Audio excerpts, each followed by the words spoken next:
안녕하세요. 서울원 피부과 백승환입니다.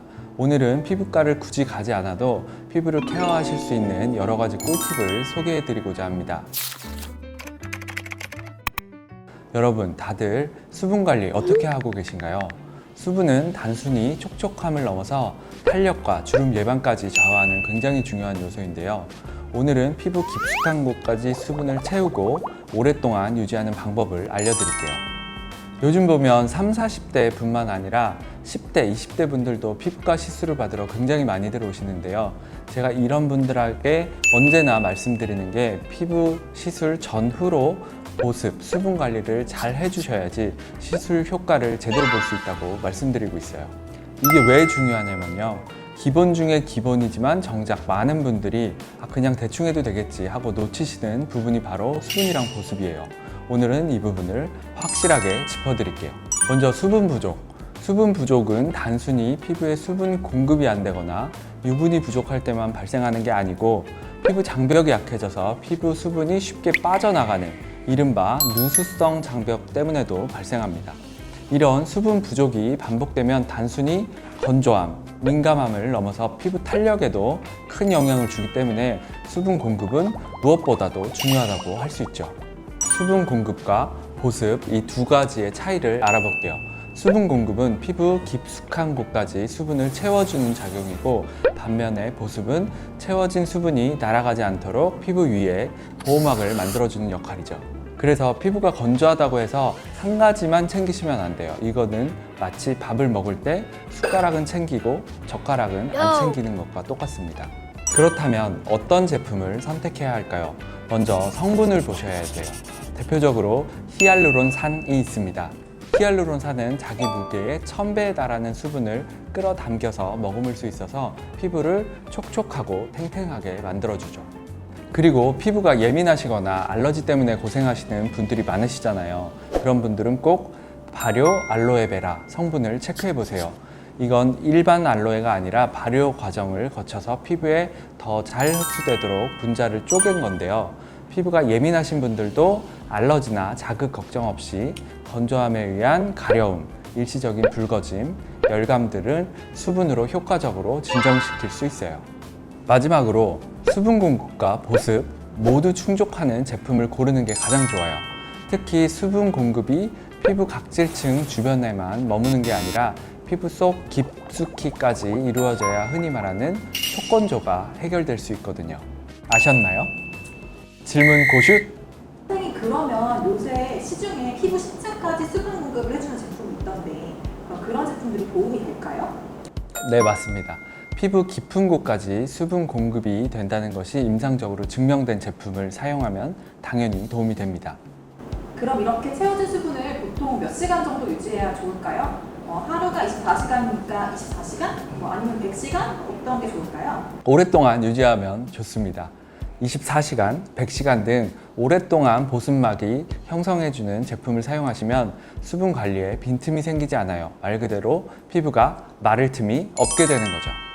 선생님, 그럼 수분이랑 피부 탄력 관계가 있을까요? 정답은 YES입니다. 포도를 한번 떠올려 보세요. 방금 딴 포도는 탱글하고 윤기가 흐르죠. 하지만 수분이 빠진 포도는 쪼글쪼글한 건포도가 되는데요. 피부도 마찬가지예요. 피부 속 수분이 빠져나가면 탄력이 떨어지고 결국 주름이 생기게 됩니다. 피부의 수분을 깊은 층까지 쏙 채우고 오랫동안 지속되는 보습으로 마무리해서 민감한 피부도 건조한 피부도 걱정 없는 피부를 만들어 보세요. 요즘 많은 분들이 생각하는 미의 조건 중에 하나가 환하고 투명한 피부입니다. 누구나 원하지만 유지하기는 참 어렵죠. 특히 기미, 잡티, 주근깨로 고민하다가 시술을 받아도 집에서 어떻게 관리하지 하시는 분들이 굉장히 많아요. 이러한 이유로 피부과에 오시는 분들이 정말 많은데요. 그래서 오늘은 제가 그 부분에 대해서 바로 짚고 넘어가 보려고 합니다. 피부 톤을 결정하는 가장 중요한 요소는 바로 멜라닌 색소입니다. 멜라닌 색소는 멜라노사이트라는 세포에서 만들어지는데요. 자외선에 노출되면 멜라닌이 활발하게 생성돼서 피부가 점점 어두워집니다. 멜라노사이트가 만든 멜라닌 색소는 각질세포에 전달되고 각질세포가 피부 표면으로 올라오면서 점점 피부가 칙칙해지는 거죠. 게다가 이 각질이 잘 떨어지지 않고 두꺼워지면 이 역시 피부 톤을 어둡게 만드는 요소가 됩니다. 그래서 피부를 환하게 만들려면 피부가 어두워지는 이 과정을 하나씩 해결해야 됩니다. 크게 세 가지예요. 첫째, 각질과 피부결 케어. 두 번째, 이미 생성된 멜라닌 색소의 분해. 세 번째, 새로운 멜라닌 생성을 억제하는 것. 이 세 가지를 기억하시면 피부톤의 관리가 훨씬 효과적이에요. 첫 번째, 각질 피부결 케어. 여기서 중요한 성분은 바로 아세틸 글루코사민입니다. 이 성분은 각질끼리 붙어 있는 걸 약하게 풀어주면서 피부 표면의 각질이 자극 없이 자연스럽게 제거되게 하는 성분이죠. 결과적으로 피부결은 매끈해지고 피부 톤도 한층 밝고 균일해 보입니다. 두 번째, 멜라닌 분해. 이미 생겨버린 멜라닌 색소를 없애는 게 중요한데요. 여기서는 운지버섯 추출물을 기억하세요. 운지버섯을 발효해서 얻은 성분이 멜라닌 덩어리를 강력하게 분해해 줍니다. 색소 침착으로 진해진 부분을 실제로 환하게 만들어주는데 큰 도움이 되죠. 세 번째, 멜라닌 생성 억제. 앞으로 생긴 멜라닌을 미리 차단해야 되겠죠. 여기서는 아스코빌 글루코사이드와 나이아신아마이드를 꼭 기억하세요. 이름은 어려운데 사실은 우리가 알고 있는 비타민 C와 비타민 B라고 생각하시면 됩니다. 이 두 가지 성분은 멜라닌 공장을 아예 닫아버리는 역할을 하고요. 멜라닌 생성 억제 외에도 항산화, 항노화까지 다 해주는 굉장히 똑똑한 성분입니다. 브라이트닝 케어 시의 주의점. 자, 이렇게 좋은 성분이 들어간 제품을 찾았다면 바로 장바구니에 담기 전에 꼭 확인하셔야 할 게 있습니다. 바로 시술 후에도 사용할 수 있는 전문적인 브라이트닝 제품인지입니다. 시술 이후에 일반 제품을 사용하면 오히려 자극이 되고 시술 효과와 지속 시간이 줄어들 수 있는데요. 그래서 저는 늘 시술 후 케어가 더 중요하다고 환자분들께 말씀드려요. 질문 주세요. 잡티나 피부톤 때문에 고민인데 이럴 때 꼭 선크림 발라야 되나요? 네, 정답은 언제나 예스입니다. 햇빛 노출은 색소 침착을 유발할 뿐만 아니라 광노화를 가속해서 피부 탄력을 떨어뜨리고 주름까지 만들 수 있어요. 그래서 매일매일 잊지 않고 선크림을 발라주셔야 합니다. 그러면 선생님, 선크림은 어떤 걸 고르는 게 좋을까요? 네, 성분명을 보시고 징크 옥사이드나 티타늄 디옥사이드 같은 물리적 자외선 차단제, 즉 무기자차와 반사자차 성분이 들어있는 선크림을 추천드립니다. 이러한 제품은 피부 자극이 덜하거든요. 그러면 선생님, 흐린 날이나 비 오는 날에도 선크림 발라야 합니까? 네, 정답은 또다시 예스입니다. 자외선에는 우리 피부에 영향을 주는 UVA와 UVB가 있는데 UVB는 주로 태닝을, UVA는 탄력 저하 같은 광노화를 일으킵니다. 그런데 특히 UVA 파장은 파장이 길어서 구름이 낀 날에도 80% 이상 지표면에 도달을 하거든요. 그러니까 햇빛이 안 보이고 구름이 껴 있어도 꼭 선크림을 발라주셔야 합니다. 혹시 선생님, 실내에서도 선크림을 발라야 되나요? 좋은 질문입니다. 아까 말씀드렸다시피 UVA는 파장이 길어서 구름을 통과해서 80%가 지표면에 도달한다고 하는데 UVA는 창문을 통과해서도 또 들어오기 때문에 실내에서도 선크림을 발라주시는 것이 도움이 됩니다. 여러분 모두 멜라닌과 안녕 하시고 깐달걀처럼 밝고 투명한 피부 지켜가세요.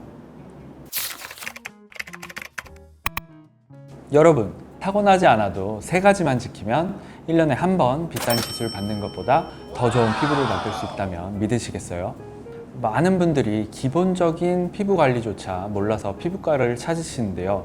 사실 하루에 2번 양치하듯이 클렌징, 각질 케어, 보습 이 세 가지 스텝만 잘 챙겨주셔도 충분히 건강한 피부를 만들 수 있습니다. 스텝 1, 클렌징. 먼저 클렌징 단계입니다. 낮과 밤 하루 2번은 꼭 피부와 모공에 쌓인 유분과 노폐물을 세정해 주셔야 되는데요. 문제는 너무 뽀득뽀득한 클렌저예요. 세정력이 너무 강하면 피부 장벽이 손상이 되거든요. 그래서 저는 촉촉하게 노폐물을 씻어내면서 부드럽게 각질을 불려주는 젤 타입의 클렌저를 추천드립니다. 그리고 꼭 기억하세요. 클렌징도 본인 피부 타입에 맞춰야 합니다. 건성에 강한 제품을 쓰면 피부가 당기게 되고 지성에 유분이 많은 제품을 쓰면 피부가 번들거리게 되기 때문이죠. 스텝 2, 각질 케어. 제가 가장 중요하게 생각하는 단계는 바로 각질 케어입니다. 각질층은 기저층에서 생성돼서 탈락되기까지 보통 28일이 걸리는데요. 나이가 들수록 이 주기가 점점 길어집니다. 각질이 제대로 탈락하지 않으면 보습제, 에센스의 흡수율이 떨어지고 뒤에 하는 메이크업의 밀착력도 나빠지죠. 자, 쉽게 말해 볼게요. 마른 땅 위에 낙엽이 수북히 쌓여 있는데 거기에 물을 붓는다고 생각을 해보세요. 그러면 낙엽 위에만 물이 고이지 땅은 여전히 메말라 있겠죠. 바로 이게 각질이 쌓인 피부에 보습제를 바르는 상황입니다.